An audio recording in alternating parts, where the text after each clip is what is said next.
경남에 등록된 장애인은 19만 7천여 명, 이 가운데 절반 정도가 여성 장애인입니다.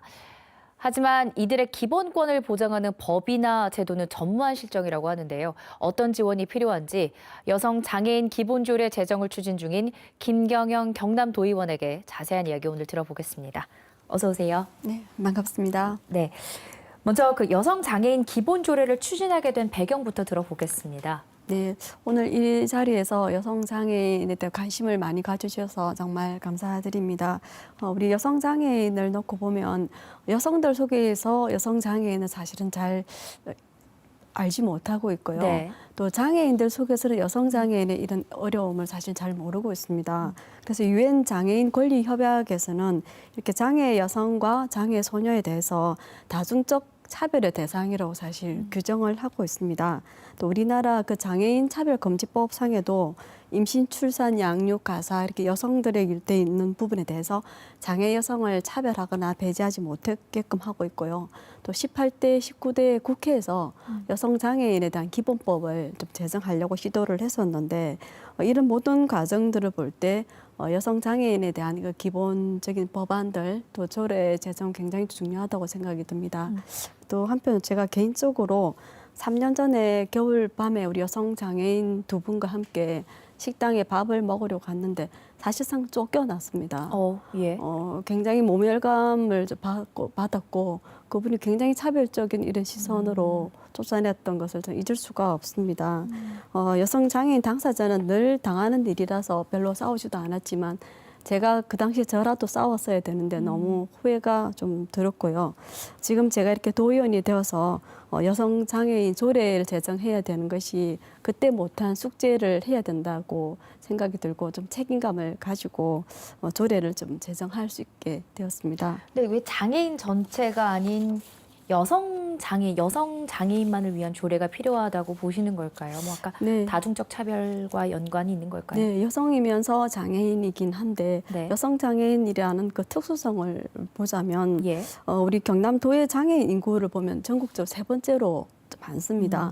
근데 장애인 예산 중에 사회복지 예산도 꽤 많은 8.36% 수준인데 여성 장애인 예산을 보면 장애인 복지과 예산의 1%도 안 됩니다.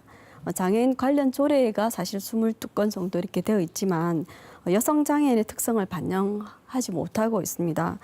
여성 장애인 조례가 제정되어야 되는 가장 큰 이유는 우리 여성 장애인이 사실상 우리 사회의 가장 취약한 지위에 있고요. 여성 장애인의 특수성과 이런 다중적인 차별을 해결하기 위해서는 이런 기본 조례로서 접근해서 문제를 풀어야 하지 않는가 생각하게 됩니다.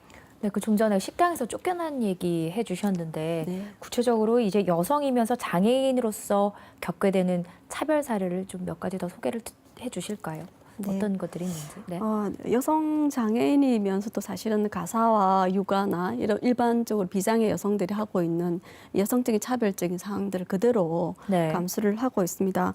장애를 가지고 있다 하더라도 이들이 가사와 육아를 하더라도 특별한 지원을 받을 수는 없습니다. 여성 장애인들 사실은 태어나서부터 가족과 사회로부터 굉장히 많은 차별을 받고 있는데 통계상으로도 남성들 장애인보다 여성 장애인의 차별이 더 큽니다. 예. 2017년도 장애인 실태 조사를 보면 여성 장애인들 중에 70.1%가 중졸 이하의 학력이고요. 19.1%가 학교 교육을 전혀 받지 못했다는 결과가 있습니다. 예. 이렇게 학력이 낮으면 저임금과 빈곤에서 벗어나기 어려운 실정이고요. 또 여성 장애인의 경제 활동 참가율을 보더라도 남성들이 한 49.5% 정도이면 여성들이 23.9%, 절반에 예. 좀밖에 안 되는 수준이고 그러니까 지금 고용도 통계만 그렇습니다. 보더라도 이게 얼마나 어려운 실정인지가 지금 증명이 되고 있는 것 같습니다. 그렇다면 구체적으로 지금 여성 장애인들을 위해서 어떤 정책들이 좀 필요하다고 보세요?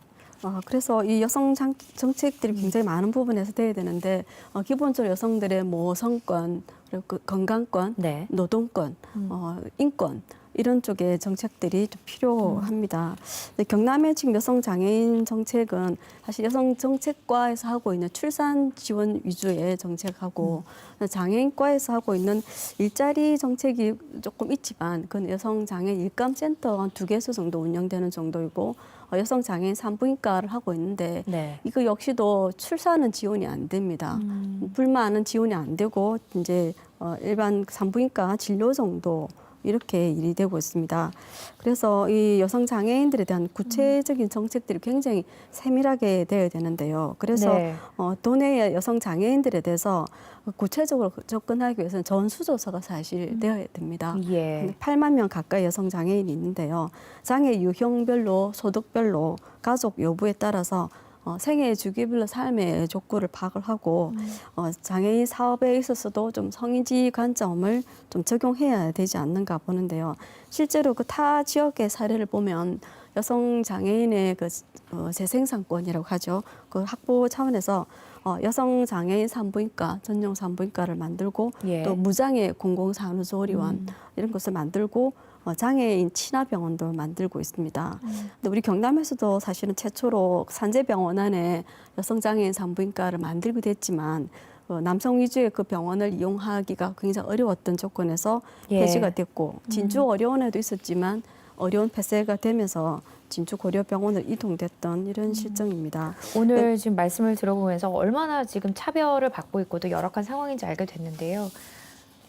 기본권입니다. 다른 것도 이제 기본권 보장을 위해서 조례라도 꼭 만들어지기를 기대해 보도록 하겠습니다. 오늘 말씀 여기까지 듣겠습니다. 고맙습니다. 네. 수고하셨습니다.